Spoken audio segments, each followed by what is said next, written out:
In this video, I'm gonna show you how to rank #1 in Google, step by step. In fact, you'll see the exact process that I used to rank in the top 3 for the keyword list building. I'm Brian Dean, the founder of Backlinko. And today I'm gonna show you how to use strategies like the Content Roadshow and the OBP formula to get higher rankings in Google. Stay tuned.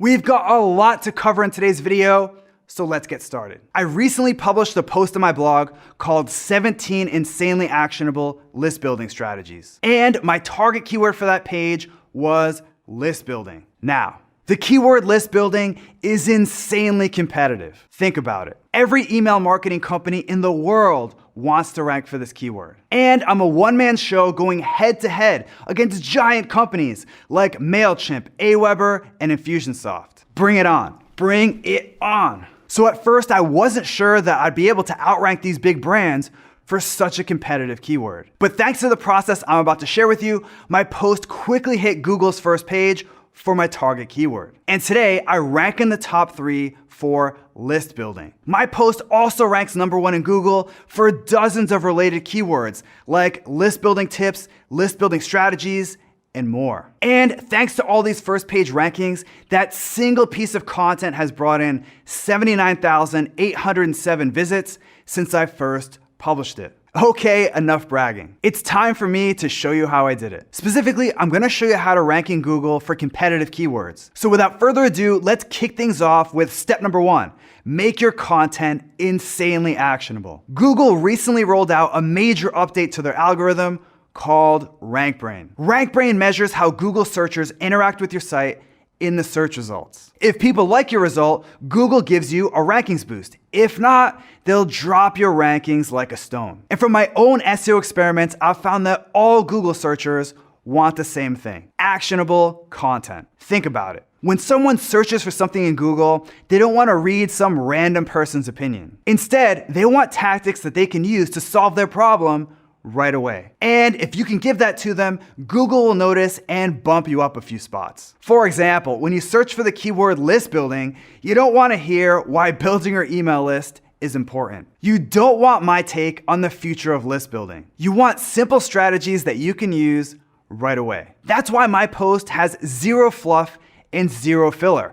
It's literally a short intro and 17 bite-sized tips that you can implement within a few minutes. And because Google searchers love my result, I rank above sites like HubSpot and Forbes, even though they have way more backlinks than I do. Next up, it's time for step #2, use the OBP formula. I recently conducted the biggest search engine ranking factor study ever. And one of our most interesting findings was that sites with a low bounce rate tend to rank above sites with a high bounce rate. As you might already know, a bounce is when someone visits your site and then quickly jumps back to the search results. Obviously, if lots of people bounce from your site, it sends a strong message to Google that people don't like your content. And like I just mentioned, if people aren't liking your content, Google will notice and drop your rankings. Fortunately, there's a simple way to improve your bounce rate: the OBP formula. It's a content introduction formula specifically designed to reduce your bounce rate. Here's how it works. First, you have the outcome. Start your intro off with the outcome that your reader wants. For example, what does someone searching for list building want? More email subscribers. So I start my intro off with that outcome front and center. Okay, so now that you've hooked them with the outcome, it's time for the benefit. Here's where you outline the benefit that someone will get from reading your content. For example, my intro says that you'll get access to 17 techniques that'll help you get more leads. Finally, it's time for the preview. This is simply where you preview what your content has in store for them. For example, my preview gives people a sneak peek into my post, which makes them want to keep reading. And now it's time for our third step: use external links. Last year, an SEO agency in the UK ran an experiment to see if linking to other websites helped improve Google rankings. And they found that pages that used external links consistently outranked pages that didn't link out. That's why I always generously link out to other authority sites in my content. For example, in my post, I use 16 external links, including links to authority sites like the Journal of Commercial Research. Now, to be clear, I don't think that external links are super important, but every little bit helps, especially when you're going after competitive keywords. And now that you've added external links, it's time to use internal links. Next, it's time to create internal links that point to the page that you want to rank. In other words, add links from other pages on your site to your new post. Those internal links will send link authority to your post, which can help your Google rankings. For example, you can see that I link from these 2 pages on my site to my list building post, which funnels juice to the post that I want to rank. Not only that, but the pages I'm linking from are topically related to my list building post. So this tells Google, hey, these closely related pages are all linking to the same post. That post must be important, so you should rank it higher. Okay, so now that your links are good to go, let's move on to the 5th step. Add images, visuals, and other multimedia. Imagine that you had 2 pieces of content. Let's call them blog post A and blog post B. And let's say that both pieces of content were exactly the same, with one major difference. Content A looked ugly and content B used lots of nice images. Which post will do better? According to lots of industry research, content B. In fact, a study conducted by Sheffield University in the UK found that people judge content based on design first. Then they size up the actual written content. So if your content is a giant ugly wall of text, Google users are gonna instantly bounce. But if your content uses lots of images, charts, visualizations, infographics, videos, and quizzes, they're gonna stick around and read your stuff, which can help your ranking in Google. For example, my post is packed with screenshots, visuals,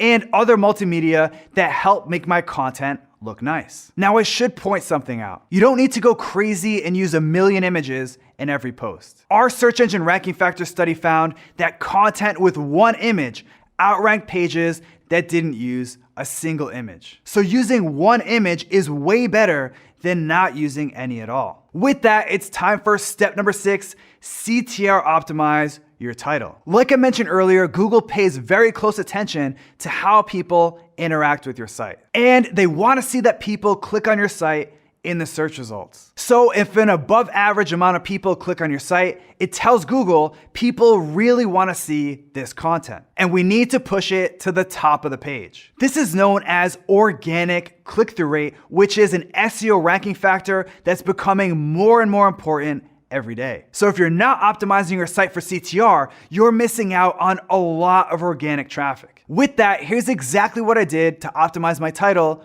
for click-through rate. First, I emphasized that people could use my content right away. Like I mentioned before, Google searchers are impatient. They want an answer to their question or help with their problem now. So it's important to emphasize that your advice works quickly. That's why I included the phrase that work fast in my title. Next, I made sure to use a number in my title. Several industry studies show that titles that contain a number get clicked on more than titles without a number. And a recent study by Polar found that odd numbers perform slightly better than even numbers. So I made sure to include the odd number 17 in my title tag. The combination of emphasizing quick results and using an odd number helped increase my organic CTR, which pushed my site over my competitors on Google's first page. Moving right along to step number 7, which is to optimize your content for semantic SEO. You already know that you should mention your target keyword a few times in your content. For example, you can see that I mentioned my keyword a handful of times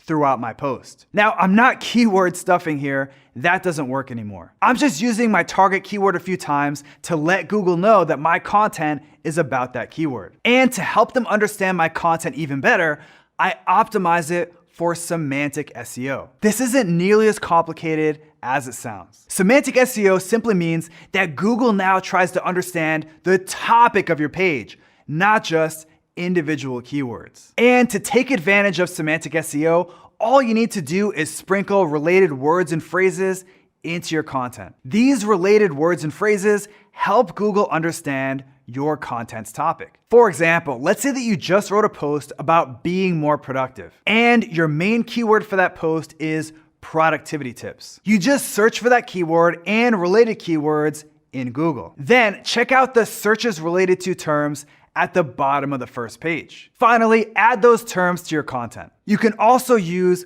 Google Suggest. Enter your keyword into Google and see what Google suggests to you. Again, add a handful of these to your article and you'll help Google better understand what your content is all about. In my case, I found semantically related terms like list building strategies and how to build an email list. So I added those terms to my content where it made sense. Simple. Let's keep it moving with step number 8, generate lots of comments on your blog posts. Can comments really help your content rank better in Google? Definitely. In fact, a Google employee recently said that comments can help a lot with rankings. And if you go to my blog, you'll notice that I tend to get lots of comments on every post. And these comments are one of the main reasons that I'm able to rank for so many competitive keywords. The question is, how do you actually get people to comment on your content? Here are 2 tips that work great. First, reply to every single comment. I'm shocked at how many people complain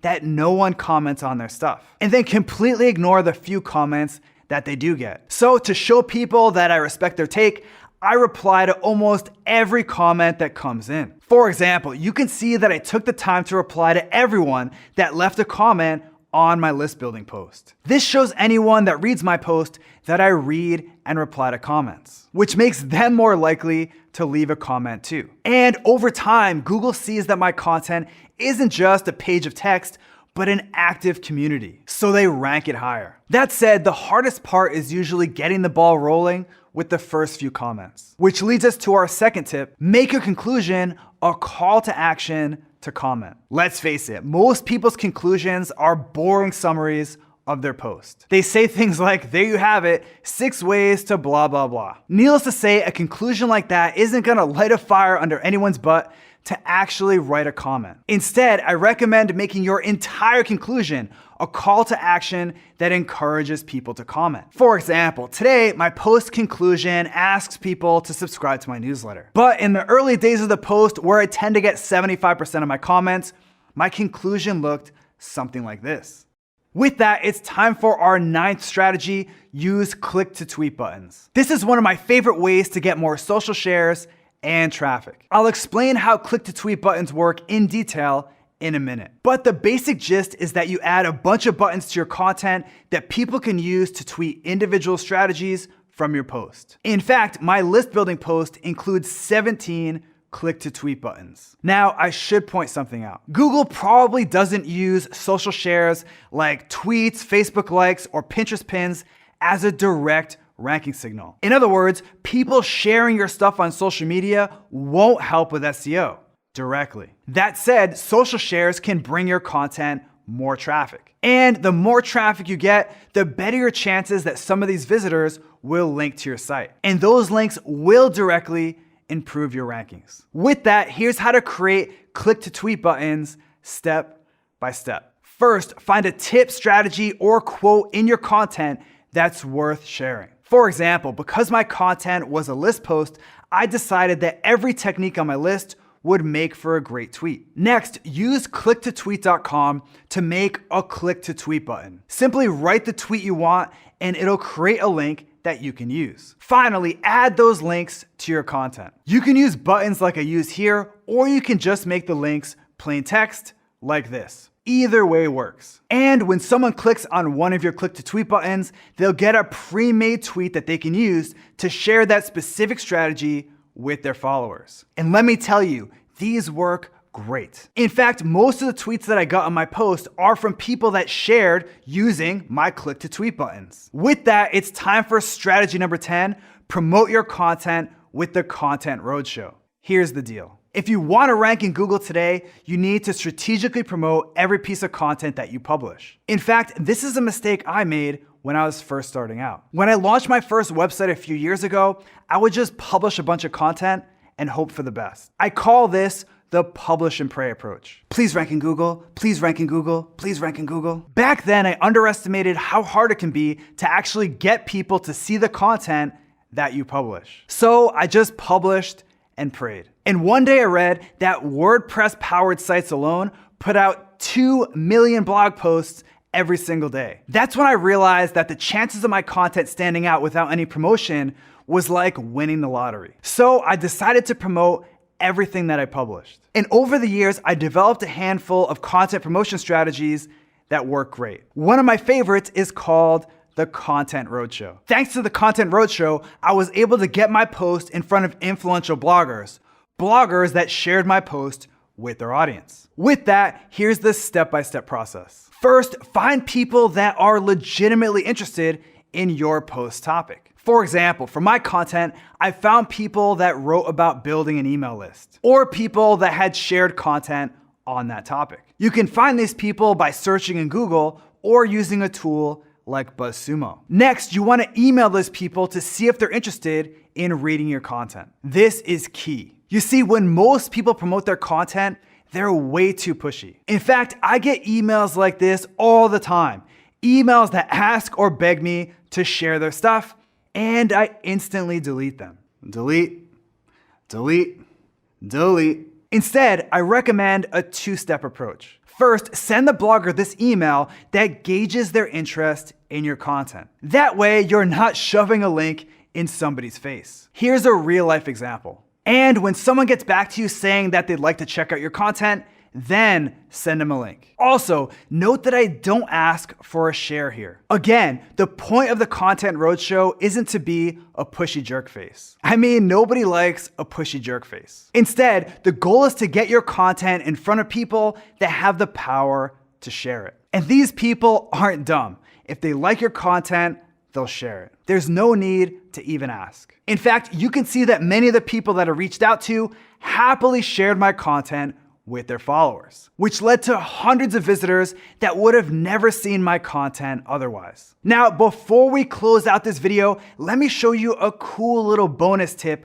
which is to regularly update your content. Back in the day, I'd publish a post, promote it, and never look at it again. And I realized that over time, a lot of the content on my blog was out of date. For example, for my list building post, I had old screenshots, outdated numbers, and tools that didn't even exist anymore. Not only did this outdated content hurt my readers, but it was bad for SEO too. Whenever someone came to my site from Google and saw that my stuff was outdated, they'd bounce back to the search results to find something that was up to date. That's why I set aside about 1 day per quarter to review my content and update it. Sometimes my content just needs a new paint job. So I'll replace broken links, add new screenshots, and rewrite certain sections to make them more current. I've done this a few times over the past year or so, and I've noticed that these small tweaks and upgrades help improve my content's long-term rankings. Now, sometimes a new paint job won't cut it. My content needs a complete overhaul. For example, this post on my blog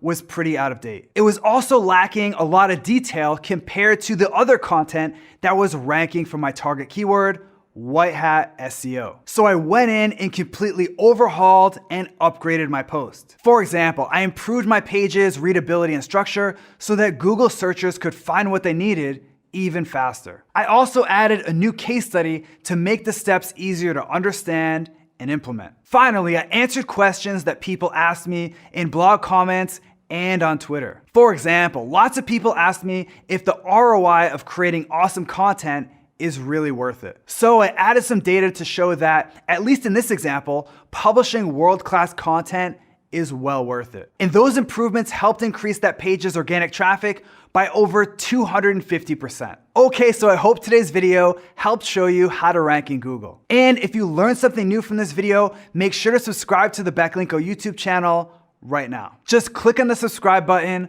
below this video. Also, if you want exclusive SEO strategies that I only share with subscribers, head over to backlinko.com and sign up for the newsletter. It's free. Now, I want to turn it over to you. Which strategy from today's video are you gonna try first? Are you gonna start using external links or update your older content? Let me know by leaving a comment below right now.